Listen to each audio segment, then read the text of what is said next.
Hey guys, Matthew. In this video, I just want to give you guys a quick showcase of the build that I'm working on as a potential league starter for the upcoming 3.19 Lake of Kalandra League. Now, I haven't made a miner in a little while as I feel like trappers were just sort of better. However, with the nerfs mentioned about for seismic trap in the manifesto and potential more upcoming nerfs in the actual patch notes, I decided that I wanted to try to work on something that would be going back to the minor variation as a potential league starter. Now, it depends. In its current state, I would still consider Seismic Trap to be better than this, even with the nerfs in the manifesto. However, if there is more substantial nerf in the patch notes, this is probably something that I will consider, as I find it to be quite strong, even on an extremely small budget. So the showcase, I'll just be doing a Minotaur. I think it's like a really tanky boss. Good way to showcase the sort of damage it does. I'll be throwing Maven on it, of course, as well as Inevitable Ambush, as to showcase like something that you could farm to make currency early on,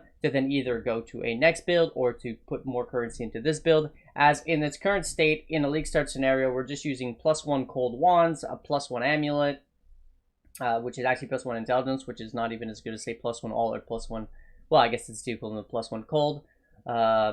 Then no helmet enchant, no boots enchants, you know, rares with just life and resistance, and then a +2 tabula. I would say that in a league start scenario, including all the jewels and everything else, you actually won't need an 8 passive cluster for this. You'll need a 9 passive, as the 9th passive is going to sit over there, which is going to change absolutely nothing for your blanketed snow. I would say that, again, probably in a league start scenario for everything on the character, with self-leveled gems as you go through the game, probably around the 2 to 3 exalt mark in a league start scenario. So pretty decent. Now, looking at the actual clear speed, looking at the damage, it's actually pretty good for a miner, because we are using GMP, which is actually really good both for single target and for clear, which is something that's pretty unique about Creeping Frost, as it shotguns every single explosion. So because of that, it actually has pretty good clear due to the AI on mines, the auto-targeting being pretty good. So we pretty much don't need to like actually aim anything. We can basically just throw the mines down right in front of us, and it is going to just kind of work out by itself. Now, I have already considered the nerfs to RMR on this build. I wish I could skip his talking. I've already considered the upcoming RMR nerfs and everything like that. So what you're looking at right now is basically 2 auras. It's just Grace and Skitterbots. Skitterbots obviously for the damage portion of it, and Grace is our defensive aura of choice. Now, I do think that Determination would be better, but we don't have access to Determination RMR on the tree the same way that we have access to 25% for Grace, which is kind of a big deal considering that we're losing 15% global RMR. Or mana reservation efficiency, I should say. So yeah. Alright, so that's pretty much the map clear. As you can see, very, very smooth gameplay. It just kind of freezes everything. Now, in terms of single target, we're just going to kind of walk up, put down our debuffs, and then look at the sort of DPS that we can do. It's not going to one-shot the boss or anything like that. I mean, that's kind of to be expected on this level of budget.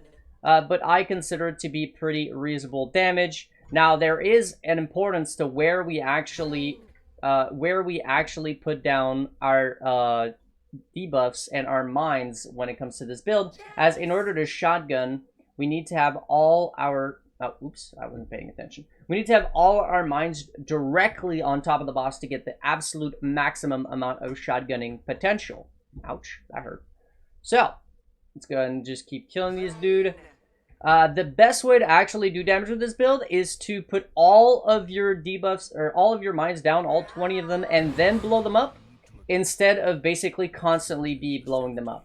So yeah, this is kind of the sort of damage that you can expect on a couple exalt in a league start scenario. Again, you could push this build significantly higher. I've done the POB, and we can basically push this build to have around 10 times more damage if we invest around 100 exalt, which I know is a lot for most people, but it's still a, you know, reasonable amount of currency for a lot of people as well in a very endgame build.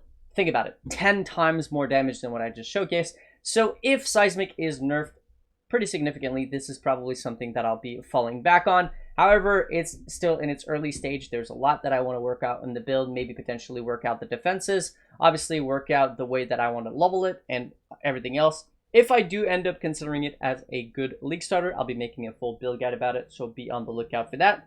I'm pretty hyped about this build, though. It does look like it's got a lot of potential. Anyways, as always, before I go, I do want to say a huge thank you to my supporters, Jaden and Rocky, Max, Solmonk, Exo, Mr. Squirrel, Thomas Mask, Nate, the Great Master, Alex, Tim, Mercury, Bert, as well as Kai, Nailed, Jarvis, Joven, Bitizen, Faith, Talismar, Enderdorgan 99, and Sins Eater. Anybody else who supported me in the past and anybody else who wishes to remain anonymous, the Patreon list is going to be updated shortly, so if you don't see your name on there, that's probably why. Huge thanks for the support, and I'll catch you guys on the next one.